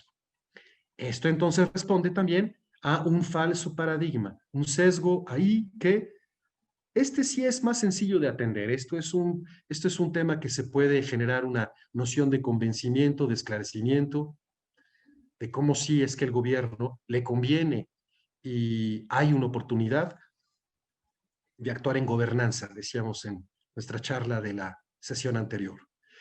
Ante uno, dice, no me interesa arreglar el problema social, veo por mis intereses particulares como líder. Y aquí vemos aspectos que también se coluden con sesgos cognitivos negativos, con aspectos de corrupción. Otro último no es, no me interesa arreglar el problema, esto afectaría a los grupos de interés que represento, los que me pagan. Solo entonces bloqueo. Vemos que, en conclusión, cuando hay una postura de negativa porque les conviene, ahí sí es inamovible la posición de un ser humano cuando está convencido de ello. Por último, la perspectiva territorial, entonces, ¿cómo implica, qué implicación tiene, para la política pública de futuro? El enfoque de la perspectiva territorial fortalece la toma de decisiones a partir de estos 4 elementos. promueve y permite con su metodología la interacción sistémica, pero también estratégica con el entorno. Es decir, nos da cuenta de cuáles son los factores de cambio interesantes, importantes que debemos voltear a ver y de ahí seleccionar variables estratégicas. También permite la evaluación e inclusión de los intereses de los actores clave, que si hay algo complejo en un sistema del territorio, perdón, un territorio como sistema social más bien, es la diversidad de intereses. La prospectiva con sus métodos nos ayuda a poder determinar cuáles son los objetivos comunes y en tanto establecer una agenda estratégica. El rumbo consensuado de largo plazo, pues sencillamente nos brinda a todos la noción común de cuál es nuestro escenario opuesta, cuál es ese camino normativo, a dónde queremos llegar, qué queremos ser como territorio. Y por último, el diseño de los lineamientos de política pública de futuro que atienden en lo medular el problema público en cuestión. Y cuanti más, atendiendo esas variables que forman parte del problema público y que son de impacto contundente en el largo plazo. Obviamente hablando para la solución. Los 4 aspectos entonces conducen a una minimización de los conflictos sociales.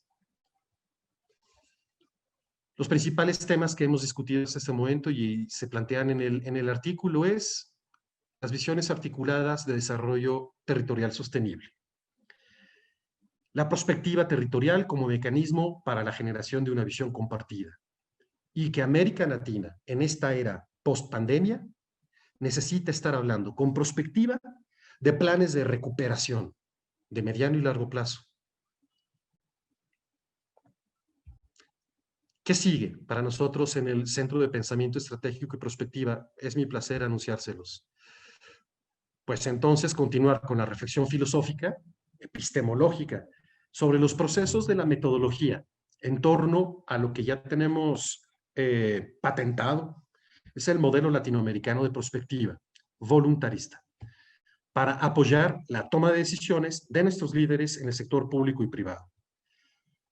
Aquí les dejo la liga para la descarga gratis del artículo publicado en Futures con mi colega Freddy Vargas y un servidor, que es la perspectiva territorial en la construcción de visiones comunes y la minimización de conflictos sociales. Muchas gracias, querida audiencia. Dejo de compartir pantalla y quedamos muy atentos a cualquiera de sus preguntas. Muchas gracias, Javier. Igual a Freddy y doctor Mojica. Quiero que atendamos brevemente unas preguntas que nos están enviando los participantes.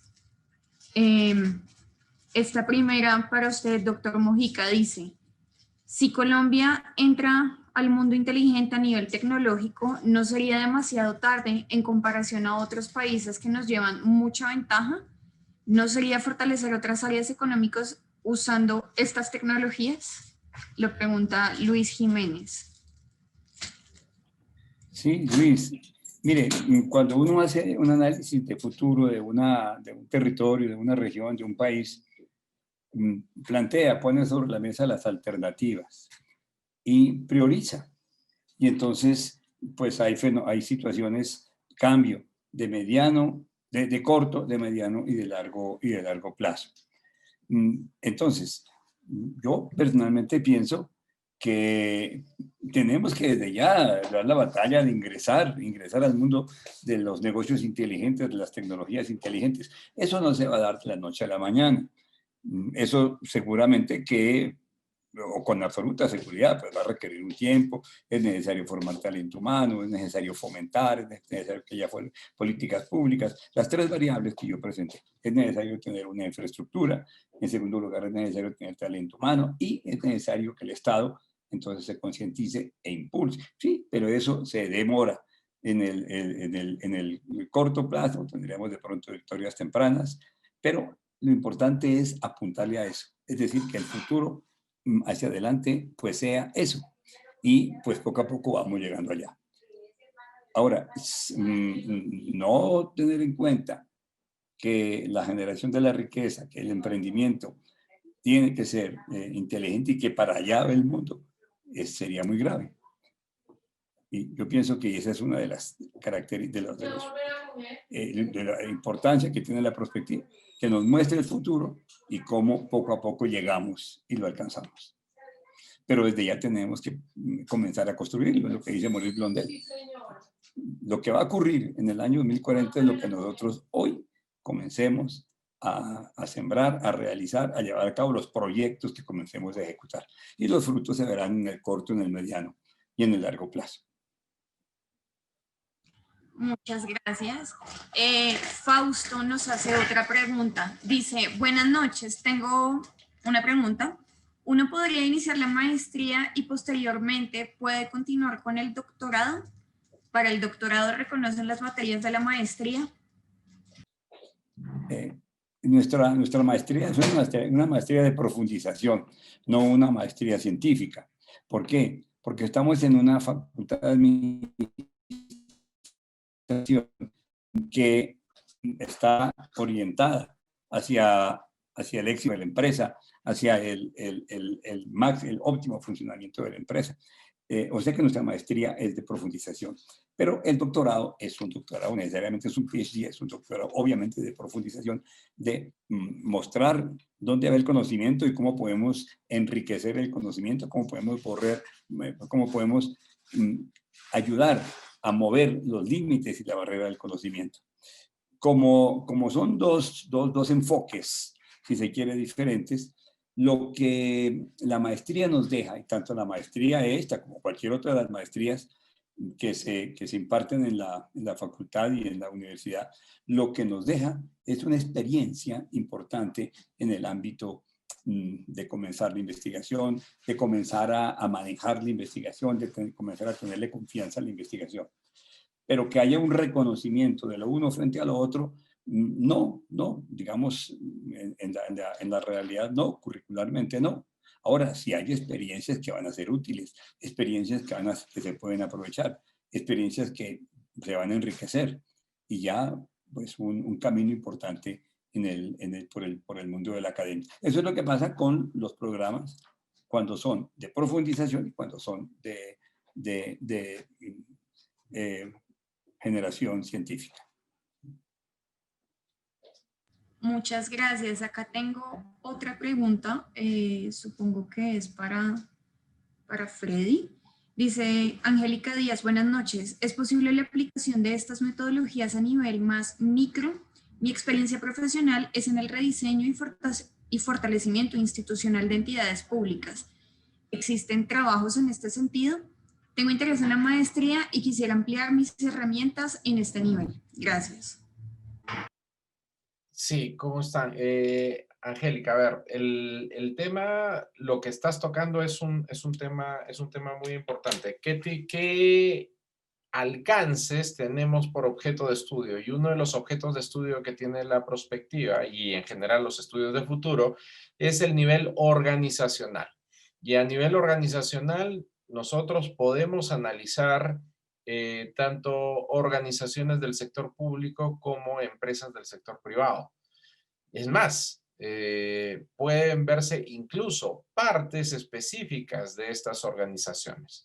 Lo que se tiene que hacer para esto es poder tener un análisis global de tanto de presente y de futuro, desde las señales que se tienen, que alimentan la construcción del futuro en el largo plazo.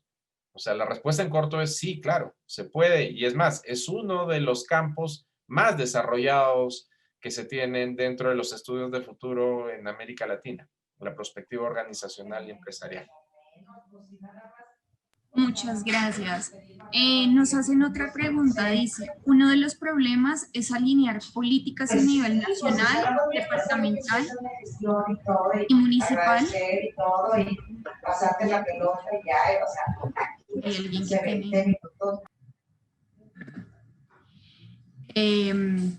Vuelvo a la pregunta. Dice, uno de los problemas es alinear políticas a nivel nacional, departamental y municipal con visión a largo plazo. ¿Cómo podemos cambiar esa cultura y de dónde se debe comenzar? Bueno, si me permites, Juliana, esa la puedo, o me gustaría contestarla yo precisamente. Es parte de lo que discutimos en el artículo que les presenté, los resultados. Esa alineación de gobierno nacional, departamental, municipal. Antes de preocuparnos sobre la alineación, tenemos que preocuparnos sobre la pregunta que plantea el modelo. ¿Queremos o no propiciar el cambio? ¿Estamos dispuestos o no a propiciarlo? Para que entonces podamos atender nuestros falsos paradigmas, esas convicciones en tanto que identificamos como un problema. ¿Será que no me escuchan? Yo no sé con qué hablar, no sé cómo organizarlos. Bueno, para todo eso hay solución. Y en la medida en la que se va consensuando y hablando, vamos a decirlo así, como es la pregunta, desde de gobierno nacional, el máximo nivel de autoridad, deriva obviamente unos lineamientos que van a atender problemas públicos para la política pública y va a encontrar el siguiente nivel de gobierno qué es lo que le toca seguir haciendo y se ensambla y entra en esa lógica de verticalidad. Para último, el gobierno de nivel municipal también toma su parte, hace lo suyo, implementa ya los programas, las acciones, los proyectos específicos que le dan vida y hacen y dan cuenta del cumplimiento del objetivo y del propósito de una política pública. Pero todo surge desde la primera pregunta. ¿Estamos interesados en hacerlo? Eso es todo. Muchas gracias, Javier. Freddy, creo que esta pregunta también es para ti. La pregunta Enrique del Águila y dice, ¿cómo construir una visión de futuro a nivel del territorio cuando en países como el Perú, con problemas de gobernanza a nivel regional, los problemas políticos, las luchas de poder o el populismo entorpecen una visión concertada? Es muy importante la pregunta, Enrique, y no solamente es válida para el Perú, sino para varios países de la región. En realidad, es parte justamente de lo que hemos analizado y que hemos visto en el artículo, que como saben, lo que les he estado contando a Francisco Javier, este artículo es parte de una línea de investigación que estamos teniendo justamente para este tema. Es un tema muy importante lo que pregunta Enrique, porque el asunto de fondo detrás es, ¿tenemos los mecanismos de gobernanza adecuados para generar largo plazo en la región? Y hay otra pregunta que se deriva de esa.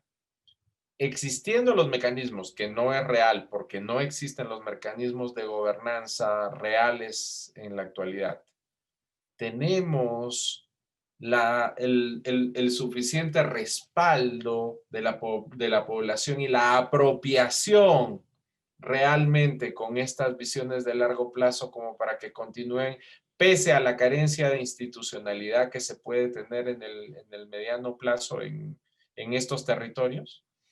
En eso, por ejemplo, tenemos otro artículo que justamente estamos investigando, que ahorita lo hemos mandado a arbitraje, que es un artículo escrito con el doctor Mojica respecto a, por ejemplo, la prospectiva en las comunidades.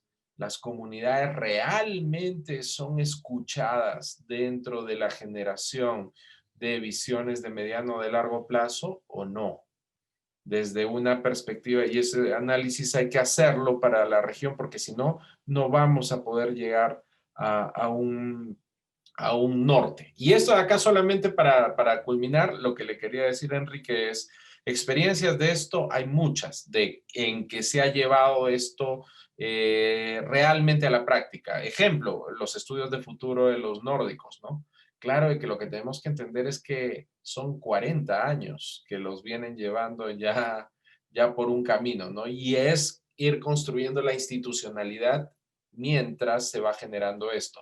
Hay una cosa pequeñita, nada más, 10 segundos, si me permite, Juliana, que me olvidé de decirle a Angélica, es que de las empresas top en perspectiva organizacional, de las 500 empresas top en Estados Unidos, cuando uno analiza las 100 primeras, uno se encuentra que 79, estos son datos que sacó en NYU hace unos meses, 79 de las 100 primeras hacen estudios de futuro de largo plazo, tanto para sus procesos organizacionales como para las organizaciones en sí, o sea, para la organización completa. Eso quería decirles nada más Y ambos caminos, ambas cosas dentro de la perspectiva son muy interesantes, la territorial y la organizacional. Nada más, me callo. Muchas gracias, Freddy. Javier, tengo otra pregunta para ti. Dice, dentro de la desviación cognitiva política que fue evaluada para la construcción del modelo, ¿se tuvo en cuenta el desconocimiento político de los mandatarios locales con lo que se proyectan como candidatos frente a los que se encuentran al llegar a ser alcaldes o gobernadores? Considero que es un elemento crucial para tener en cuenta en la evaluación de lo que continúa en la investigación. Claro, muchísimas gracias. Muchas gracias por esa pregunta. Y definitivamente que es uno de los aspectos fundamentales en la evaluación, la valoración de lo que se trata, la desviación cognitiva de los individuos, en este caso de los actores políticos. El hecho de contar con actores políticos con una preparación deficiente, con un desconocimiento, pues definitivamente que eso ya está restando cierta efectividad para el proceso, cosa que debe de atenderse y cosa que es solucionable, obviamente, ya en el trabajo asistido que pueden recibir por parte de grupos de profesionales, que en este caso, bueno, para eso estamos las universidades. Eso es lo que podría yo comentar.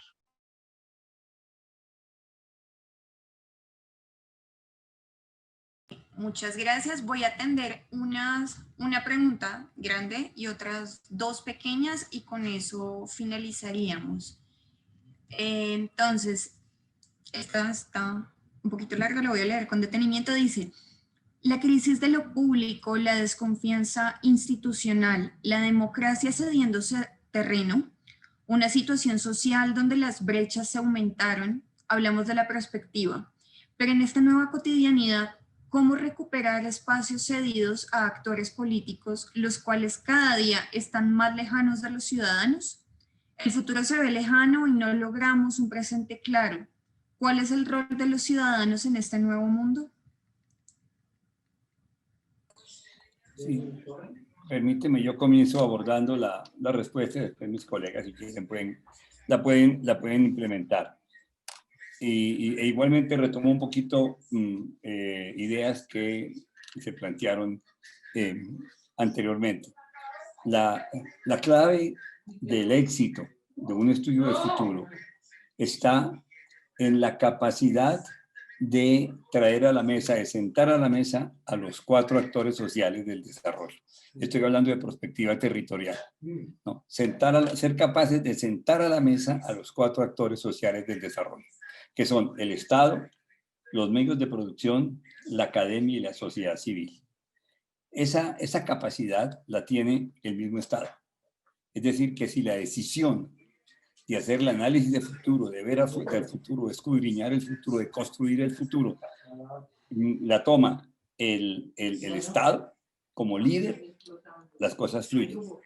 Si no, entonces, por ejemplo, la sociedad civil. Recientemente, por ejemplo, yo tuve la experiencia de un grupo importante en el occidente de Boyacá que me decían, queremos hacer el análisis de futuro desde la sociedad civil. Sí, maravilloso. Pero pues no es lo mismo que si el que convoca y el que toma la decisión es el Estado. Pero igualmente la sociedad civil en este momento tiene mucha fuerza, se está empoderando cada vez más. Entonces, si somos capaces de sentar a la mesa a esos 4 y la decisión la tomaría el Estado, vamos a construir entre todos el territorio que queremos hacia el futuro. Y ahí están actores tanto favorables como desfavorables, como los que piensan en el bien común, como los que piensan en el bien particular. Tienen que estar todos. Y el reto es ese. El reto es entre todos construyamos colectivamente el futuro. Es una convergencia de voluntades para construir el futuro, con un liderazgo que tiene que ser el del Estado. Si el Estado no tiene ese liderazgo, porque al líder, que es el jefe de turno, el gobernante de turno, es cortoplacista y no ve la importancia que tiene de ver al futuro, pues entonces va a ser muy, muy difícil. En este caso, como digo, pues de pronto es suplido para la sociedad civil. De hecho, el trabajo doctoral que está haciendo Freddy Vargas es un poco ese. ¿Cómo hacemos? ¿Por qué los dirigentes nuestros en América Latina, que son los líderes, los que tienen que hacer la convocatoria, los que tienen que invitar a los actores sociales, por qué no tienen visión de futuro? ¿Por qué son cortoplacistas? Y ahí estamos ante un problema de tipo cultural sumamente importante. Pero yo pienso que la clave para comenzar a responder la pregunta que nos hacen es esa, ¿no? El éxito de la prospectiva está en la anuencia de esos 4 actores sociales, en su convergencia para construir colectivamente el futuro. Muchas gracias. Voy a pasar entonces brevemente a estas 2 últimas preguntas, que están más cortas. Juan Carlos Valencia pregunta, ¿cómo se articula el enfoque territorial con las comunidades indígenas? Eso es rápidamente la contesto. El tema justamente es que allí lo que tenemos que entender es que hay 2 enfoques diferentes allí. El tema es un enfoque territorial puramente, en el cual el aspecto geopolítico y geoestratégico es el que prima versus la comunidad, y el otro es si nosotros queremos ver la perspectiva comunitaria es otra cosa, porque en la perspectiva comunitaria lo que prima es el factor social básico. Y tenemos que partir del concepto de comunidad. El concepto de comunidad es interacción de intereses. Así es como decía Mary Parker Follett en 1918. El tema es que si nosotros entendemos cuál es la interacción de los intereses, por ejemplo, que tiene una comunidad indígena para sí, desde el aspecto cultural y social, vamos a poder efectuar un futuro para ellos, tanto siendo ellos el dueño del ejercicio como también el objeto de estudio. En cambio, en la perspectiva territorial, que es lo que explicaba un poquito el doctor Mojica, lo que tenemos es, partimos de un territorio en el cual lo geopolítico es lo que manda. Por lo tanto, tienes que sentar a todos los actores, tienes que sentar al actor Estado, al sector privado, sociedad civil y academia, para que llegue a un acuerdo para ver cuál es el futuro de ese territorio. Es un poquito diferente.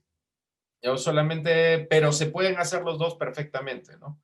Existen marcos para analizar los 2. Ahora, todo dentro de nuestro gran marco, que es el modelo prospectivo voluntarista latinoamericano, que es el que nosotros llevamos dentro de la escuela. A mí, si me permite, me gustaría añadir en esta última, no me toma más que menos de un minuto, simplemente no obviar en un sentido muy pragmático el enfoque de los usos y costumbres de las comunidades indígenas, cómo entonces estos se ensamblan desde el Estado de Derecho a los marcos normativos del país y listo. Muchas gracias, Javier y Freddy.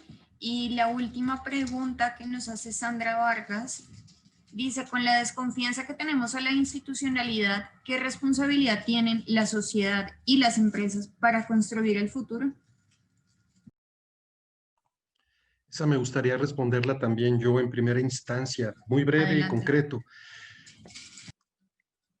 Amén de que lo podemos palpar en este artículo que publicamos, es un momento de discusión desde la acción colectiva, teoría de acción colectiva, y en la que se concluye aquello de que solamente participamos los individuos, pero hablamos ahora de la sociedad civil, que es la que nos plantea Sandra, y también nos plantea desde las instituciones debilitadas. Definitivamente que entonces queda esto en manos de la sociedad civil organizada, y aunque no lo creamos, es el mecanismo de hacer una labor. Miren, podemos hablar del principio republicano, perdón, pero no significa otra cosa más que ser ciudadanos vigilantes, ciudadanos participativos, ciudadanos responsables, ciudadanos que, aunque nos digan que no, insistir y formar parte de un proceso que es vigilante de las decisiones que toman las autoridades en los distintos niveles. Y créanme, no hay vigilante que se pueda hacer occiso ante una recriminación y observación permanente por parte de la sociedad civil organizada, siempre bajo esquemas organizados. Me callo. ¿no? Yo solamente quería, perdón, doctor, siga usted y No, después te doy 30 complemento. segundos para redondear, porque entiendo que la pregunta que nos hace Sandra es, bueno, estamos en un mundo de incertidumbre, estamos en un mundo de desconfianza, estamos en una sociedad que no está alineada, que no está entretejida, donde priman elementos personales sobre el bien común, etcétera. Y entonces, ¿cómo juega la perspectiva ahí? Lo que juega es la visión de futuro. Es que es un poquito la teoría de Michel Godet, que la luz del futuro es capaz de iluminar la problemática del presente y la situación del presente. Es decir, que los problemas de hoy, donde hay incertidumbre, donde hay desconfianza, si lo vemos simplemente a la luz del presente, ahí no encontramos solución. Encontramos solución viéndolos hacia futuro, planteando deber ser hacia futuro, y que la luz del futuro le da claridad a la situación del presente. Por eso la perspectiva se llama ciencia de la esperanza, entre comillas lo de ciencia, ¿no? Porque genera esperanza de cambio, y se llama gestión de la incertidumbre, administramos la incertidumbre. Esa cantidad que no vemos la vida, administramos esa incertidumbre que es normal en el quehacer humano. Bueno, Freddy, sí. Yo solamente quería añadir 3 palabritas a lo que pregunta Sandra. Eso lo presentamos nosotros como un artículo hace poco más de un año y medio en CEPAL. 2 cosas nada más, eso implica. La participación ciudadana en políticas públicas es necesaria para la construcción de largo plazo, sí, es necesaria. Necesitamos tener mecanismos para hacerlo. Y justamente ahora en la tarde estaba conversando con un profesor de los Andes que vive cerca de Macarena y que decía, yo no entiendo cómo mi calle la han partido 4 veces hasta ahorita en 2 años. Y me dice, y en eso se gastan la plata. Y este señor lo que me decía es, pero ¿cómo hacemos para participar en lo que va a ser el futuro de nuestra comunidad? Y esa es la gran carencia que tenemos. Tenemos una carencia de governance muy fuerte, de participación real en estas cosas. Pero yo creo que va de 2 lados. Primero, de que no nos dejan entrar, pero por otro lado, la gente que no quiere participar. Y ambas cosas son fundamentales para poder construir el largo plazo. Ahora, lo que sí vamos a tener que ver, va a haber un cambio, creemos que va a ser fuerte en los próximos meses, cuando ahora DNP lo que va a incorporar por recomendación, entre comillas, de OCDE es que ahora en todos sus procesos, de todos los niveles, va a tener que estar la prospectiva y va a tener que estar los estudios de largo plazo. Así que ahora sí vamos a tener participación en esto. Nada más. Muchas gracias a los 3 y a todos los participantes por sus preguntas, por habernos acompañado en esta noche. Doctor Mojica, muchísimas gracias. Igualmente para Freddy y para Javier por sus aportes durante esta noche. Muchísimas gracias, Juli. Muchísimas gracias a todos los que han estado con nosotros esta noche. Les agradecemos por su tiempo y su paciencia. Igualmente, muchísimas gracias a todos por su atención y muchas gracias por la invitación y poder formar parte de este panel. Muchas gracias. Nos sentimos muy honrados con la presencia de todos ustedes. Les agradecemos muchísimo que nos hubieran acompañado, y cada vez me siento más contento que haya interés por el análisis del futuro. Muchísimas gracias.